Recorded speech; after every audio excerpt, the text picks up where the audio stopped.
ಇದೀಗ clinical trial ಅನ್ನ ತಾವೆಲ್ಲರೂ ಮೇಡಮ್ ಅವರು ಡಾಕ್ಟರ್ ಹೇಳ್ಬೇಕಂದ್ರೆ ತಾವೆಲ್ಲರೂ ಕೇಳಿಸ್ಕೊಂಡಿದ್ದೀರಾ. ಕ್ಲಿನಿಕಲ್ ಸ್ಟಡಿ ರಿಪೋರ್ಟ್ ಅನ್ನ ಅನಾವರಣಗೊಳಿಸ್ತಾ ಇದೀವಿ. ಈಗ ಪ್ರೆಸೆಂಟೇಶನ್ ಅಲ್ಲಿ ನೀವೇನ್ ನೋಡಿದ್ರು ಅದನ್ನ ಆ ಥಿಯರಿನ ಈ ಒಂದು ಕ್ಲಿನಿಕಲ್ ರಿಪೋರ್ಟ್ ಆಗಿ ಕ್ಲಿನಿಕಲ್ ಸ್ಟಡಿ ರಿಪೋರ್ಟ್ ಆಗಿ ಹೊರತಂದಿದ್ದಾರೆ.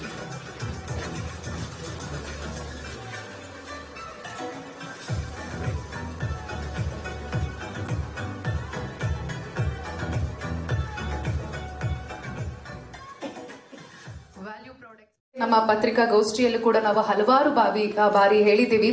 ICMR ಪ್ರಕಾರ ನಮ್ಮ